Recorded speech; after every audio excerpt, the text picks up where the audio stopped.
What's up guys, it's manga time once again with Naruto 626, Hashirama and Madara 2. That's right, 2. It's a sequel in a flashback Let's just get on with it. Basically, not a lot happens in this chapter. However, I will give it an 8 out of 10 because I thought it was enjoyable. So, basically, in this chapter, at the beginning it follows on obviously from the last chapter, which I thought was pretty weak ending anyway, which is just Madara going, "I'm evil." Sorry to just throw that in your face, but yeah, basically, and Hashirama's kind of like, I want you by my side. We can sort this out, and you can talk to me not just as a senior but as a friend. And now apparently Madara's like, there's no connection anymore. She's like, what? Where does this come from? The kind of flip-floppiness of Madara's character is really kind of turning him off to me, actually.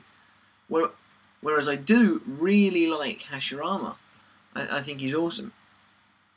But, yeah, so Madara leaves. He's like, I'm going to find the real dream, which is obviously the, I can't remember what it's called. His Moon Eye plan thing, like Tsukuyomi maybe or something like that.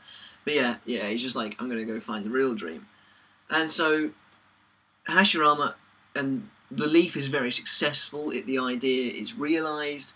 Everywhere else copies it basically, and they form this world of harmony, where all the shinobi can sort of learn, live together, and everyone's happy-go-lucky. But apparently Madara is still attacking the leaf occasionally, like this annoying little fly that won't go away. And I have to say that the way this chapter is painted, I mean, I know it's coming from Hashirama, but still, it makes Madara look just to be nothing more than a nuisance, I mean, in the grand scheme of things. Because Hashirama's kind of like, yeah, everyone's living happily, and this guy won't leave us alone. So, yeah, that's a bit weird. However, we do get to see, we do return from that flashback to the present flashback. Good God, that makes no sense. And, basically, they're still fighting, and they end up doing the whole fight that creates the valley. And, you know, it's alright, it's a bit meh, not a lot happens apart from that whole send you 1,000, whatever it's called, hands thing, like, the really awesome thing that Hashirama does. And then you have some wood jutsu versus Kurama, and they have this big battle. There's one part where, I can't remember what it's called, grabs the Kyuubi's head. It's an okay fight.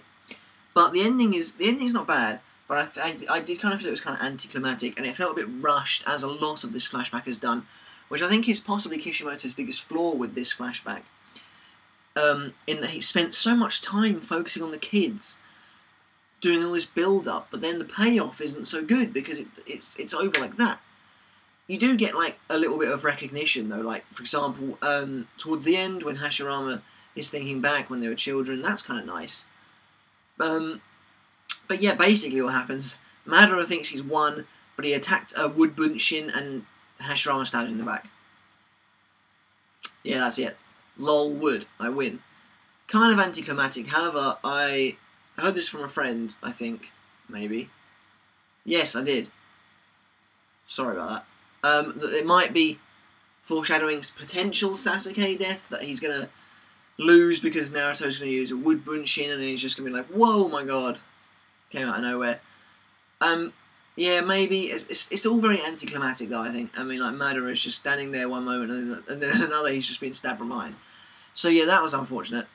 4 minutes, okay. 4 minutes, not bad. I really didn't think I was going to have a lot to talk about this chapter, because not a huge amount happens, but I'm very glad to see we've returned to the present time at last. Now that Hashirama's kind of explained in very lengthy detail what a shinobi basically is, what path is Sasuke going to take. Obviously, Tobirama's going to bitch about something.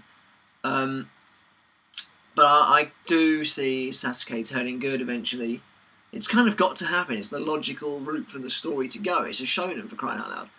It's not like a seinen where everything's going to go really bad and it's just all be dark and hell and blood and death. And yeah, that's not going to happen. Basically, Sasuke's going to be like, oh my god. Well, I might not be like that, but he's going to wake up. He's probably going to hear what Minato has to say, if anything, and then they'll all join the battle and probably turn the tide. I suspect that if all four Hokages go in there, they'll kick ass, and Madara and Obito will die again. Yeah.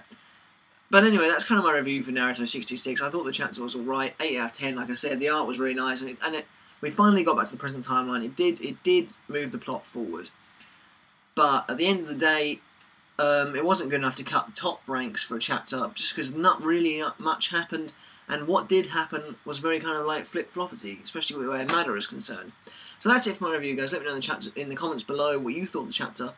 Are you glad to return to the present timeline? Do you think Sasuke's going to turn good or not? What do you think about the ending to the ultimate battle between Hashirama and Madara? Did you think it was a little anticlimactic, or do you think it was really kind of nice and symbolic? So yeah, let me know in the chat, in the comments below. Don't forget to subscribe, like my fan page, and I shall see you later. See ya.